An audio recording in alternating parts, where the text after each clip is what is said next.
Hello and welcome to my channel. Rhino here. Today we're looking at a video on Sean McDowell's channel where he responds to some atheist TikTok videos. In it, he runs the gamut from Alex O'Connor and Christopher Hitchens to people I've never heard of before, but probably just because I'm out of touch, and also Forrest Valkai. Love me some Forrest Valkai. Salmonella a couple of times. I can get it again. I'll play with this lizard after it's sick. I don't give a shit. It's fine. But a child? Gross. And cats and dogs in your house? Gross. Take a shower. Get a job, children. All children should do that. So let's take a look. But first, I'm excited to announce that I've joined the Creator Accountability Network, or CAN. CAN is a non-profit dedicated to reducing harassment and abuse through the ethical education and a system of restorative accountability. I joined because I care about the safety and well-being of my community members. If you feel my behavior or content has harmed someone, please report it to CAN, either via the reporting form on their website, creatoraccountabilitynetwork.org, or via their hotline at 617-249-4255. They'll help to make it right and avoid repeating that mistake in the future. CAN also needs volunteers from our communities to help with their work, so if you have any skills you think would be helpful, or time and a desire to help, please visit their website to find out how you can volunteer. Most importantly, get the word out to other creators who you think would be interested in getting credentialed. Help us build safer communities together. Now on to the video.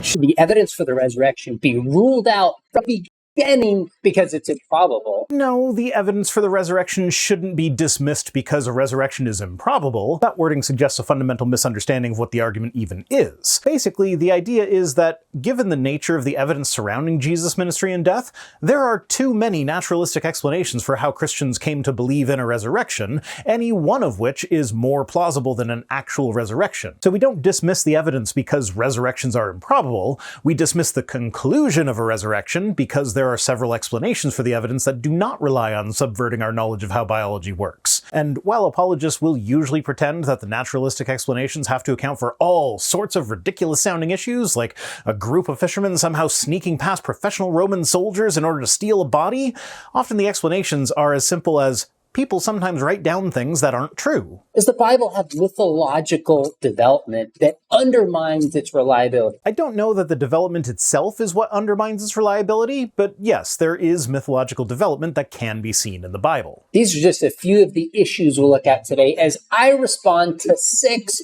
big atheist TikTokers and thinkers. Take a look. I swear, y'all go so hard for a religion that you don't even know anything about. Like, you act like Christianity was the original religion. Christianity is a fairly new religion. Quite frankly, Christianity is the cultural appropriation of religions. Resurrection story, stolen. Flood story, stolen. Literally every single aspect of Christmas was stolen. Good effort, though.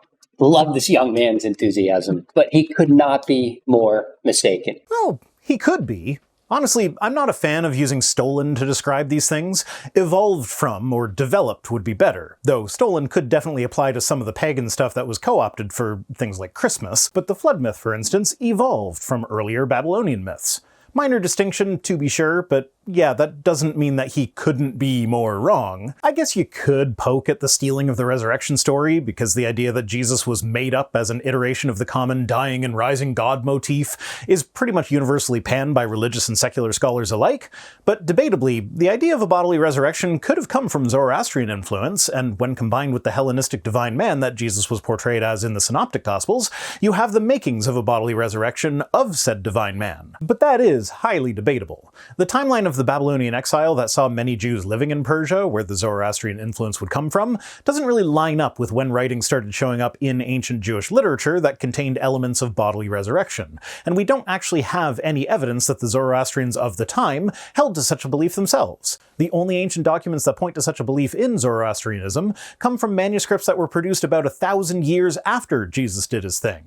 So while it is certainly possible that there was a Zoroastrian influence on ancient Jewish culture, and that the belief in a bodily resurrection was a part of that, it is also entirely possible that the ancient Jews just happened to be the first culture to develop the idea of a bodily resurrection themselves. This doesn't speak to whether or not the religion is true, but it does render the argument that Jesus was just another dying and rising God among many a rather silly one. Not only is the way that argument is usually presented just flat out wrong, but even if it were right, the fact that there were others does not automatically make Christianity false. There are other, much more robust objections to Christianity that can be used. Now, if you think Christianity began with the person of Jesus, then clearly there's religions that are older. But the message of Jesus was that God had revealed himself all the way through the Old Testament, and that Jesus would appear at the right time. Nope. That is an interpretation that Christians read into the text, but it is not an interpretation that the original authors of the Old Testament texts would likely have agreed with themselves. For example, he displayed Isaiah 7:14 while he was talking about that, which says, "Therefore the Lord himself will give you a sign. Behold, the virgin shall conceive and bear a son, and shall call his name Emmanuel." In isolation, that does appear to be about Jesus, so much so that the Gospel of Matthew quotes it directly to show that Jesus is fulfilling this prophecy. But I'm not terribly impressed when a later writer who has the ability to modify details of his story, by virtue of the fact that they are writing it, directly quotes an old prophecy when explaining how the story they are writing fulfills that prophecy.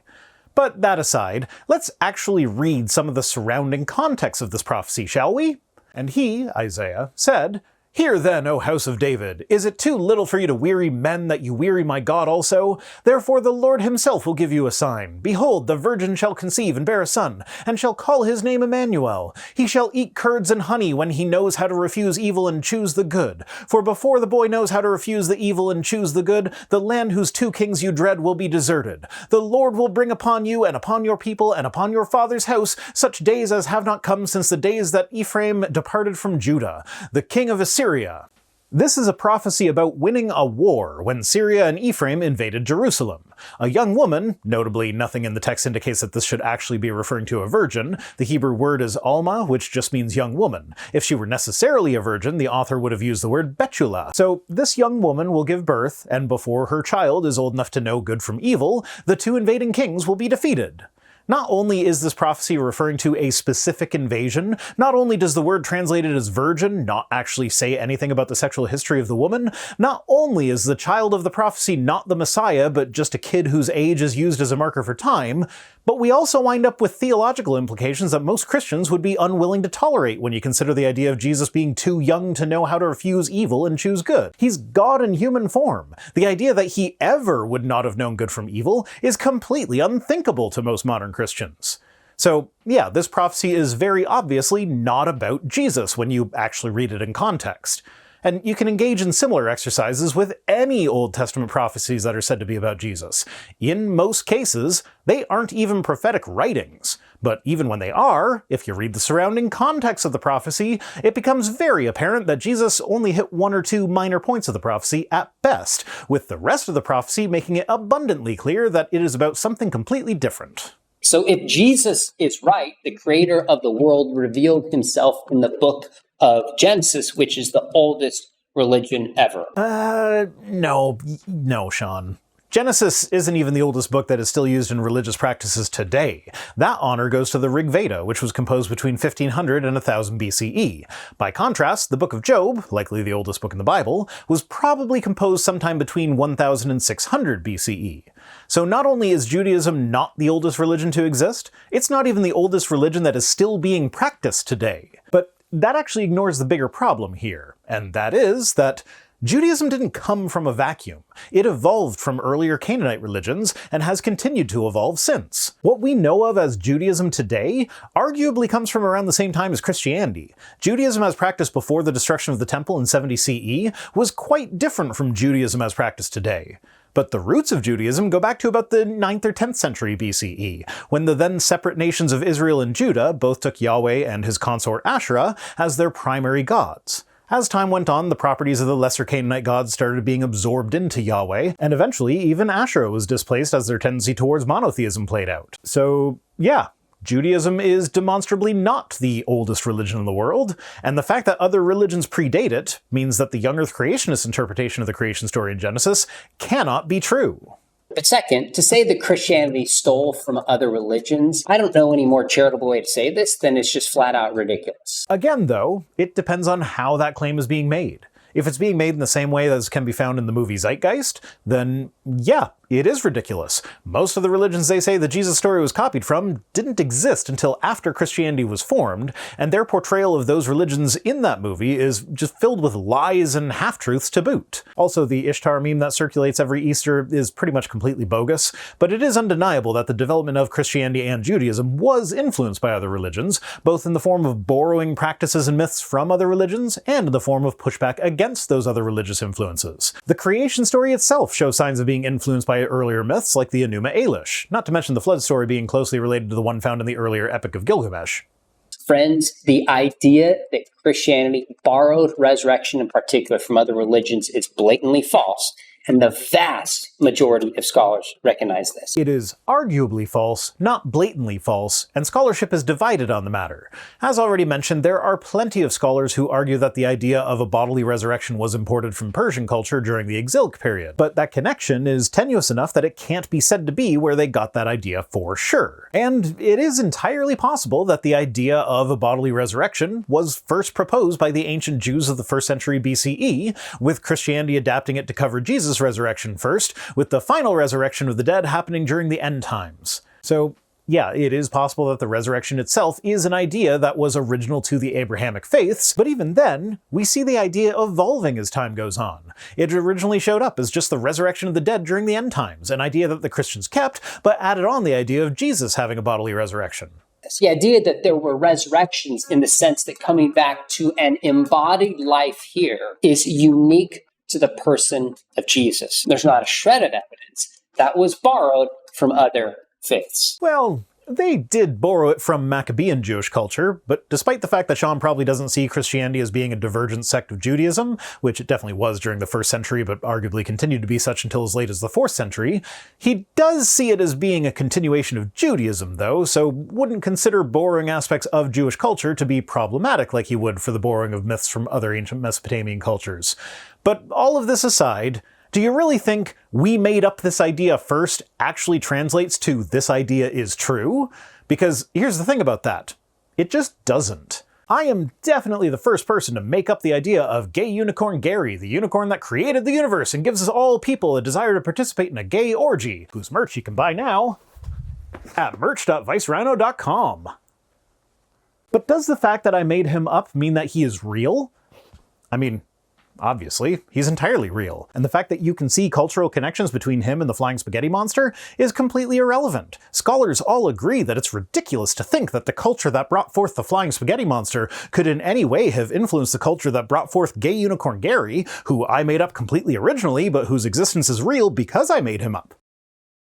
Let's look at another one. It does seem to me suspicious, for example, that the Gospel of Mark, which is the earliest Gospel, contains no post-resurrection appearances. And then the Gospel of Matthew does include post-resurrection appearances. The Gospel of Luke includes even more. It's only in the Gospel of John that we get, for instance, doubting Thomas. Famously, he doesn't believe that it's the risen Christ. And Jesus says, "Come and touch my wounds." And he touches his wounds and he says, "My Lord and my God." And Jesus says, "You believe because you've seen. Blessed are those who believe without seeing." As the time goes on, as we get further away from the source, the stories get more fantastical, ending in a moral lesson to believe without evidence. Yes, this to me does seem a little bit suspicious. Yeah, that's not an entirely accurate way to describe the development of the Jesus legend from Mark to John, but neither is it entirely inaccurate. It's close enough for the point that he was making, though I'd argue that the Doubting Thomas story wasn't the result of the legendary growth combined with the passage of time, as even the earlier book of Mark was written long after anyone could expect to find any actual physical evidence for Jesus. That is a minor quibble though, but I certainly see what he's getting at. I think this is totally overstated. Now, if the first gospel didn't have even a mention of a resurrection at all, if it didn't have any angels at all, then I'd be like, okay, we've got some serious development. But the same story is there, it just tinkers on the edges. Okay, here's the thing though. It doesn't actually have angels. I mean, arguably it did have one, but probably not. The verse in question is Mark 16:5, "And entering the tomb, they saw a young man sitting on the right side, dressed in a white robe, and they were alarmed." The young man tells them about the resurrection, tells them to tell the disciples about it, and that Jesus wants to meet them in Galilee. And then the women run away and never say a word to anyone. The common picture of this moment is that the young man is an angel, but the problem is that the Greek word used in this case is never used in the Bible to refer to anything but a young male human being. So, yeah, there are no angels at all, except those that are read into the text by later interpretations. And regarding the resurrection, Sean is being a little bit sneaky with his word choice here. He could have left it at if it didn't have a resurrection at all, but instead he went with if it didn't have a mention of a resurrection. This is a nice little trick that your average Christian might not pick up on. As a Christian, if you heard that, you'd probably just go ahead and assume that he's talking about the resurrection account that you get in Mark 16, 9-20. But that is what is known as the long ending of Mark. As most Bibles will themselves inform you, the earliest manuscripts of Mark end at verse 8, where the women run off and say nothing to anyone.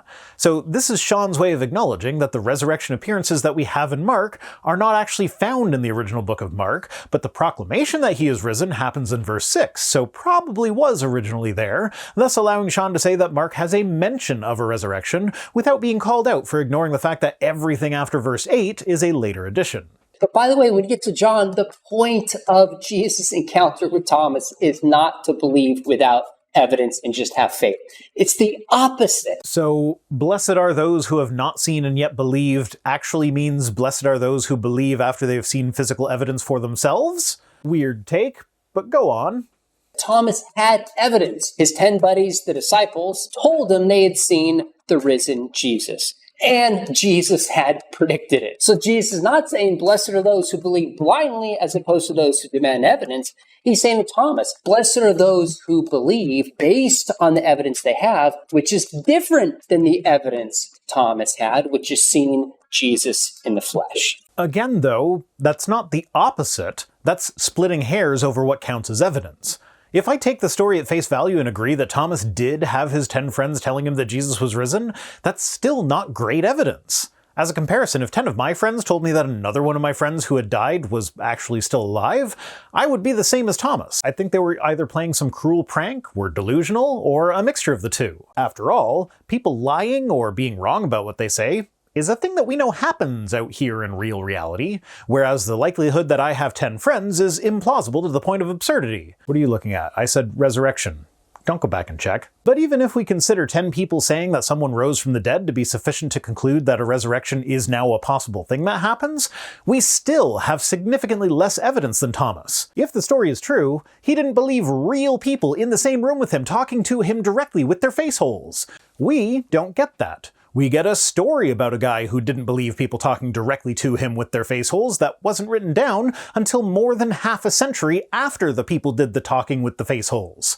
So we don't have 10 people that we know intimately telling us a thing that happened. We have a guy who never met any of those people telling us a story of how they behaved that has no precursors in any of the earlier literature, making it seem more like a story that is meant to explain why you should still believe the gospel even without the testimony of anyone who was actually involved in the events described. So, yeah, technically it's not that there's no evidence, it's that the evidence is so very flimsy that it falls apart if you just happen to breathe in its general direction. But you'll be blessed if you believe it anyway. Quick thoughts on a classic video from Christopher Hitchens. But we know that 99.9% of all species that have ever existed just on this planet have become extinct. So heaven has already watched almost 100% of its creation die off. First 98,000 years, heaven watches this going on. Perfect insouciance. First off, I do miss Christopher Hitchens. Great debater, interesting person. Now, it just doesn't bother me as a Christian that 99% of species die out. I could see why it wouldn't bother you, but it should at least raise some questions. For example, can God's design really be said to be intelligent if only 1% of it is actually viable?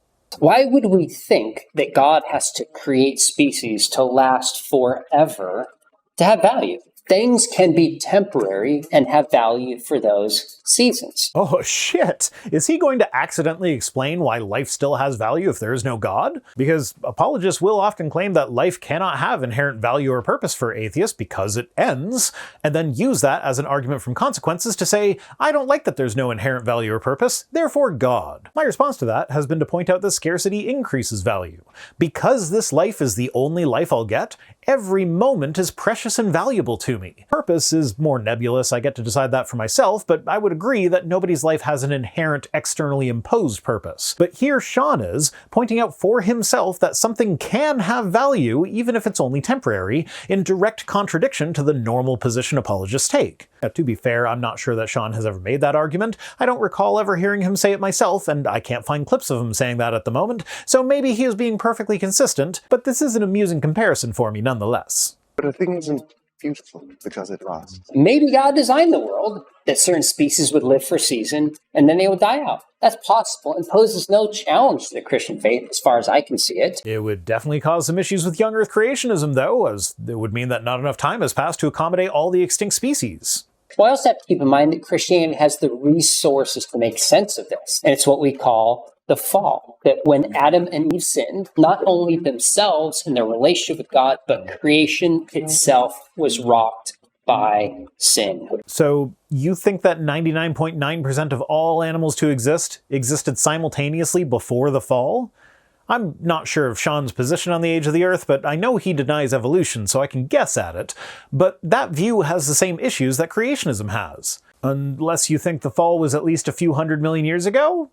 In which case you now have the added issue of humans not existing when Adam and Eve ate the fruit. But if you are a young Earth creationist, you wind up at an issue I went into more detail on in a previous video. In order for all the organic limestone that exists on the Earth to have been formed in Noah's flood, as creationists believe, then there would have to have been several Earth-sized planets full of snails or other calcite-forming organisms to have existed simultaneously just on one Earth. My point is that this is not inherently a problem for Christianity in general, despite the questions that it does raise, but it is a problem for young Earth creationism in particular.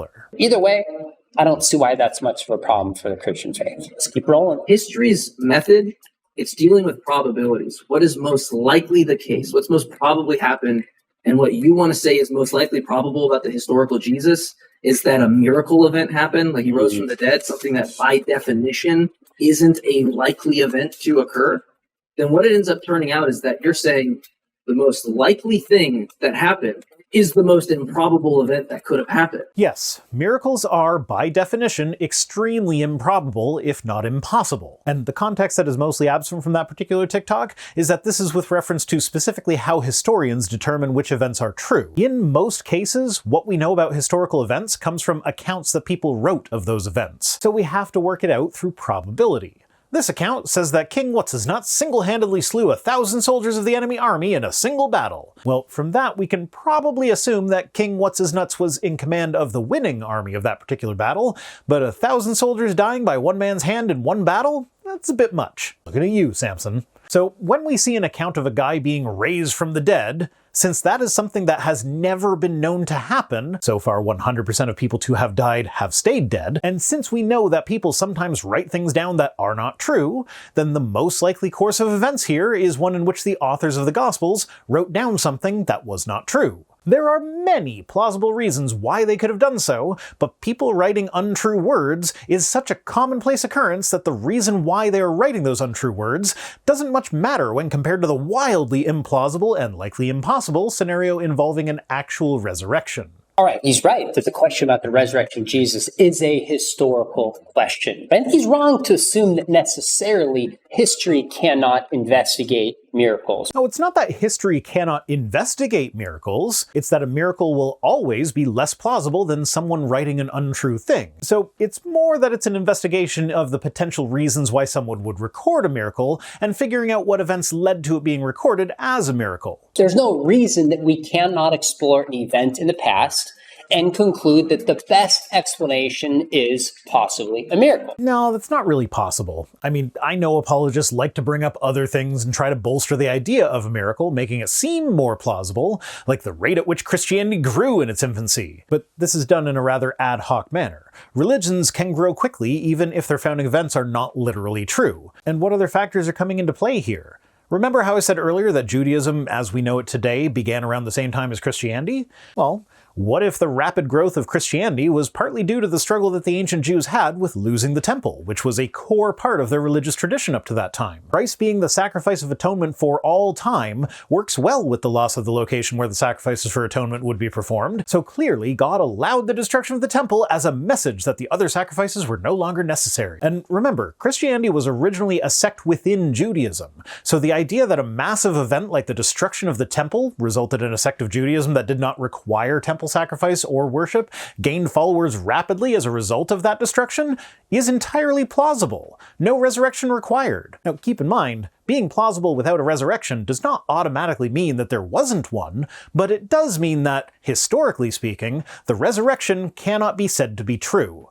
And the fact that miracles are, by definition, extremely implausible events, they cannot ever be said to be true, historically speaking. Again, keep in mind, this does not automatically mean that they are always false, but it does mean that apologists are way overstating their case when they feign the use of historical methodology and conclude with the resurrection. Now, second, he says that history is a matter of probability, and I totally agree. Okay, so if you agree with that, and you agree that miracles are extremely improbable events, then you must also agree with the conclusion that pretty much any non-miraculous explanation for something will definitionally be more probable than any miraculous explanation, right?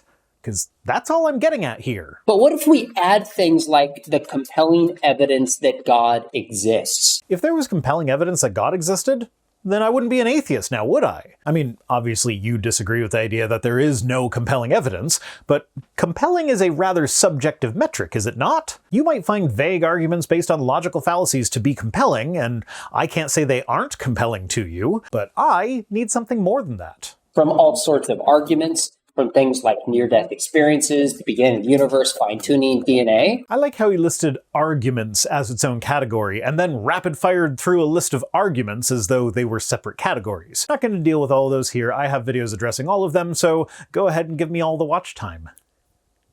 What about the person of Jesus? Any other miracles that are attributed to Jesus? The first of which wasn't mentioned in any surviving documents until 30 years after his death. Again, people sometimes write down things that are not true. This is a way better explanation for Jesus' miracles than he actually was a god-man with magic powers. The probability is always based upon the background, and if you assume naturalism, that people don't rise from the grave, then you're going to rule out a resurrection from the beginning. Not necessarily. If resurrection were a thing that at least sometimes demonstrably happened, then people could still hold to naturalism and would just need to find a way to account for that.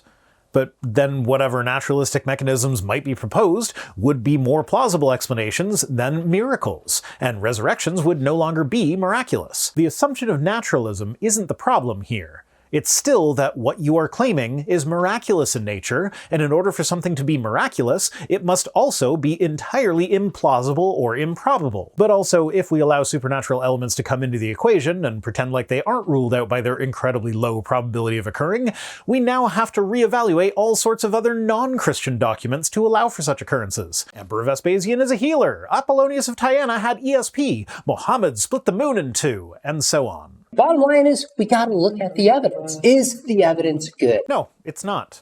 And it's most definitely not overcome the likelihood that someone just wrote down an untrue thing levels of good. We have evidence Jesus lived, he died, the tomb was empty. Not even Habermas will list the empty tomb on his list of minimal facts that are agreed on by the majority of historians. And he lived and died are so mundane that literally every person in history, recorded or otherwise, managed to do that same thing. I mean, there are about 8 billion of us who haven't done the second one yet, but don't you worry, we'll all get there. People claim to have seen the risen Jesus, were willing to suffer and die for this, and it transformed their lives. There are two possibilities here. One, he is just talking about ordinary Christians suffering and dying for it, in which case Christianity is really nothing special. Every religion has its martyrs after all.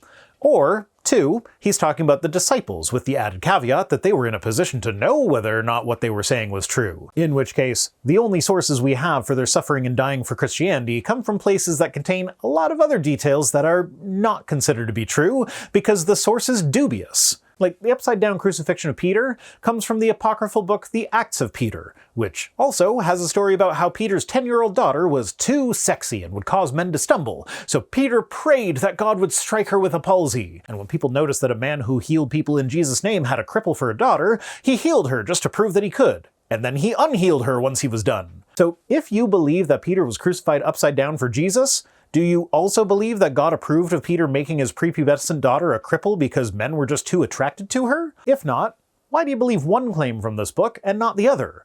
What about from that same book where Peter resurrected a sardine? If you're going to claim that the disciples died for their belief in Jesus, I'm going to need you to go through them one by one and explain how we know that they did in fact die for Jesus, and explain why you do not accept the other claims made in the sources that we have for their deaths. Because the thing is, when you do that, you find that the evidence is significantly less robust than the evidence for the empty tomb, which, I'll remind you, is so lacking in evidence that not even the evangelical scholar Gary Habermas will include it in his list of minimal facts. I think the key is to follow the evidence where it leads, rather than conclude from the beginning that things like miracles cannot and do not happen. Yeah, so once again, reminder, the fact that historical methods are incapable of demonstrating that a miracle did happen in the ancient past is not itself proof that miracles do not and have never happened. It is merely a statement on what those methods are capable of doing. If Jesus really did rise from the dead, and that were a fact of history, that would not change the fact that historical methods would be unable to prove that fact. The reason this is an argument on the atheist side of things is that you'd think that an all-powerful, all-knowing God would be able to do better than providing the same level of evidence as that which exists for other non-Christian and non-Jewish miracle workers. All right, check out this one. The words of the Bible are reliable and dependable. They are not. You have built your house on the sand. If you have to base truth on a book that somebody wrote, then you don't even have a concept of how to find truth. Truth is not handed to us. Don't quote the Bible to me and think that it makes any difference. If the Bible says something is true, that probably means that it's false. Well, that's not the way I would have phrased that, but ultimately the point he seems to have been driving at is the fact that the Bible is not actually a reliable document when it comes to discerning historical facts. So using the Bible as your sole source of evidence for something is not likely to be convincing for people who know that it's not reliable. I do find it interesting that he said you can't trust a book. Well, Dan wrote a book.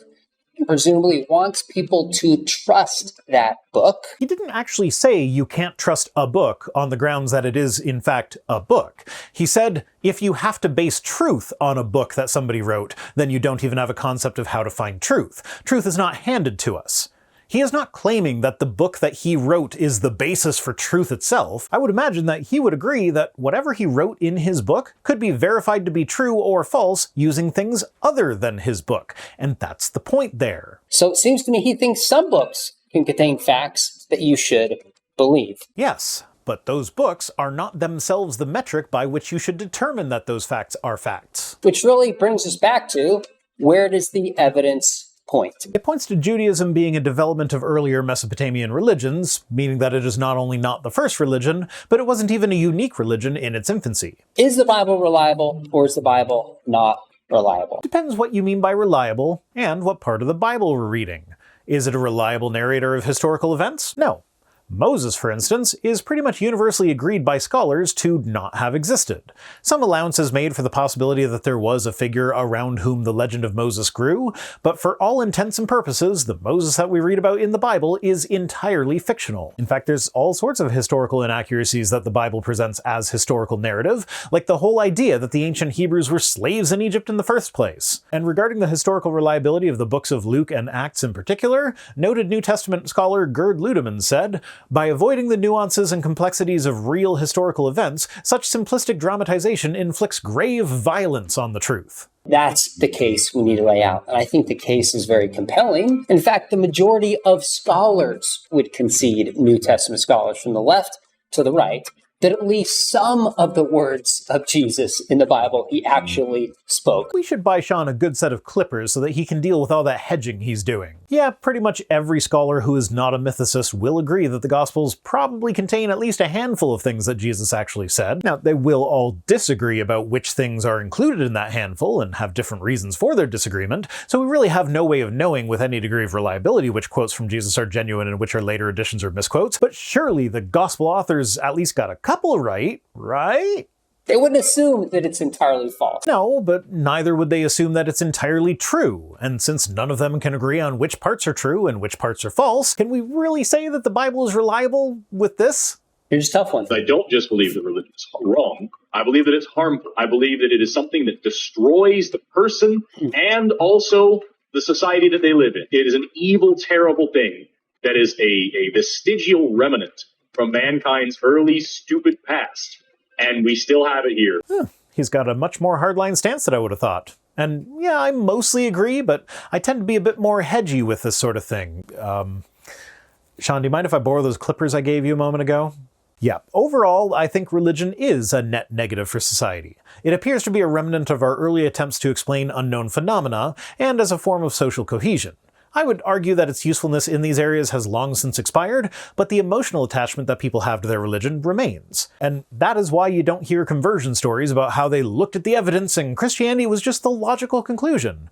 You hear about an emotional experience that they had, which is then followed up with the investigation. Every now and then you'll find a J. Warner Wallace who claims to have examined the evidence before becoming a Christian, but then someone goes and points out that the timeline of events is such that he was a Christian before he was placed in a position where he would have been doing the kinds of investigations he references being the starting point of his investigation into Christianity, making it once again appear like the conversion happened for emotional reasons, with the intellectual investigation coming later and being determined to come to a specific conclusion. Now, I realize he doesn't have time to make his case here, but I would argue the opposite. We actually see, I was interviewing Henry Cloud recently, and he has a list of psychological characteristics that help human beings flourish in their life. And you find them written in the scriptures a long time ago. Oh, okay. I thought this was going to wind up at the being in community is good for the mental health thing, which, as it turns out, is independent of religion. But you seem to have gone with the much more boring, feeling good feels good, something humans can figure out on their own without needing religion. And on the downside, we have historical things like the Crusades and the 30 Years' War, and modern things like rampant bigotry, sexual assault, child abuse, and financial scandals. And that's not even close to an exhaustive list. Nor is it exclusive to the Catholic Church, despite them being the first organization you probably thought of when I mentioned those things. People who regularly go to church contribute more to the poor. On the contrary, recent research has shown that there is no significant difference between generosity between Christians, Muslims, and atheists, except for one scenario: when the religion of the recipient of the donation is known. When people don't know the religious affiliation of the people they are giving to, they give equally generously. But when they do know, Christians and Muslims will give significantly more to their fellow believers and less to the outgroups. Atheists did display the same behavior, but to a much lesser degree. So atheists are just as likely to give money to the poor as Christians, and they're less likely to care what the religious affiliation of the recipient is. Speaking of which, go to donate.vicerhino.com to help out Project Share, a food bank in my area that does a lot of good work in our community. This actually gives us the opportunity for the most fun type of donation: spite donations. Donate a shit ton of money to a good cause in order to show Sean McDowell just how generous us atheists can be. And if you happen to be a religious person watching this, whether that be Christian, Muslim, pagan, or anything else, go ahead and prove me wrong by donating a bunch of money to Project Share. There's a comment field there and I read them all. I will notice which group is winning. They spend more of their time helping people. A recent Canadian study found that atheists are more likely to volunteer than religious people with low attendance, but are less likely to volunteer than religious people with high attendance, with the difference being attributed to a lack of opportunity rather than willingness. Quote, "The difference in volunteering between atheists and religious individuals was driven by the latter's volunteering in a religious context, not in the broader community. The results suggest that atheists likely have fewer opportunities to volunteer, but are similarly inclined to volunteer." Important to mention, both for volunteering and donating money, is the nature of the donating or volunteering. Putting money in the collection plate and playing in the church's worship band would tick both of those boxes, but playing music on a Sunday is not the same level of societal benefit as volunteering at a soup kitchen or a homeless shelter, which, to be fair, are frequently run by churches. But that brings us to the money in the collection plate aspect. Sure, that does count as charitable donations for the purpose of statistics, but how much of that money will actually go to helping the needy as opposed to the pastor's salary or repaving the church parking lot? Well, according to the National Study of Congregations' Economic Practices, 10% of the funds donated to churches go to actual programs rather than administration of some kind or other. If we add missions in there, we're up to 21%. Wow. And of the 10% that goes to programs, 35% is spent on their regular worship services. Not community outreach or feeding the poor, but making sure they have smoke machines and fun lights for their services. Also, for some reason, the category of programs includes marketing. Worth mentioning here is that this is data that churches have voluntarily provided themselves. There are no laws about financial transparencies with churches. They could just submit whatever numbers they thought would make them look best, and nobody would be able to verify that. And they still come out looking atrocious. Project Share, on the other hand, is legally required to be transparent with their finances, and if you look at their most recent audit from 2023, you can see that 84.6% of their spending is directly on client services and donating actual physical goods to people in need. Now, of course, Project Share is not an atheist charity, so this isn't an entirely fair comparison, but they are a secular charity. They don't preach to people before allowing them to receive services. They don't throw a party for their staff and include that in programs. They don't throw up a billboard and pretend that the billboard itself is benefiting the community. They actually do useful shit with their money. And atheists are more likely to be giving to charities like Project Share rather than to churches. So even if the generosity levels are exactly the same, the atheist dollar will do more to actually help people in need than the Christian dollar. They're actually happier as a whole. It's not as clear-cut as religious equals happy. In fact, a 2018 paper found that in measuring happiness, Protestants were the most happy group, followed by Buddhists, then the catch-all other religions category, then Catholics, Jews, Hindus, Muslims, and the non-religious, following with Orthodox Christians coming in last. For life satisfaction, Roman Catholics took the lead, followed by Protestants, other religions, Buddhists, Jews, the non-religious, Hindus, Muslims, and Orthodox Christians coming in last again. But when compared with other metrics, things like household financial satisfaction, state of health, freedom of choice, employment, and a whole host of others were also correlated with levels of happiness and life satisfaction. And when calculating the effect size, the primary metrics that could predict happiness and satisfaction levels were health, household financial satisfaction, and freedom of choice. So, while there definitely is correlation between religion and happiness, it seems mostly to be due to factors other than religion. Mainly, as mentioned, health, finances, and freedom. And their metric for freedom of choice included things like gender equality and tolerance, things that are frowned upon by American evangelicals. Make of that what you will. And they're more likely to get married, which is good for society and good for kids. I'd argue that marriage is not inherently good for society, but how about we take a gander at those divorce statistics, shall we? Because the non-religious have a divorce population of 11%.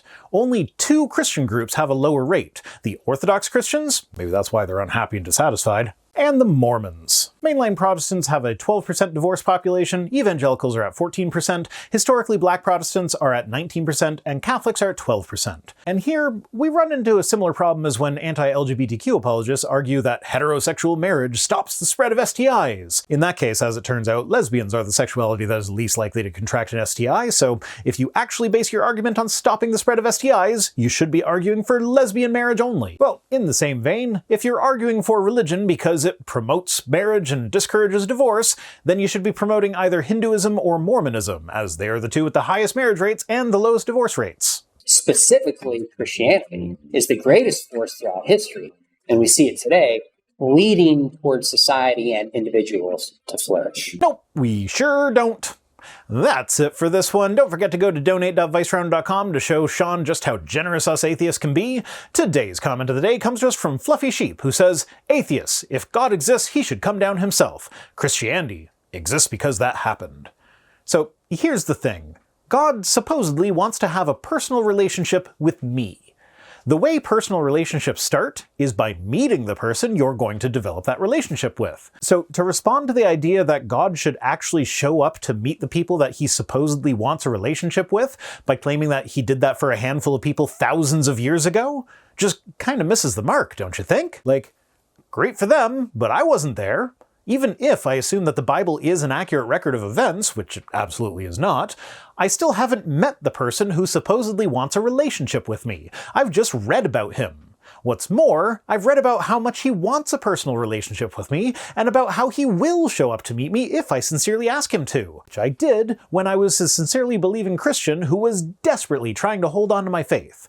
So, yeah, a story about how he showed up thousands of years ago is not sufficient here. Thanks for watching. I'll be back next Friday with more, but if you need to get your Rhino fix in before then, I livestream with service every Wednesday at 8:30 Eastern on my other channel, The Watering Hole. Thanks to Tim Robertson for being my Patreon and sponsorships manager, Piper for being my editor, and special thanks as always to my patrons, who are the hours of research I did for this video just to respond to individual sentence snippets that were ultimately claims being made without evidence, and which could have just been dismissed as such. If you'd like me to take you seriously even when you don't deserve it, you can join us on Patreon for as little as $1 per week over at patreon.com/ViceRhino, or by supporting the channel in one of the other methods that can be found at links.vicerhino.com, which is also where you'll find links to my other projects. If for whatever reason you want to send me stuff, my P.O. Box address is in the description. See you next time!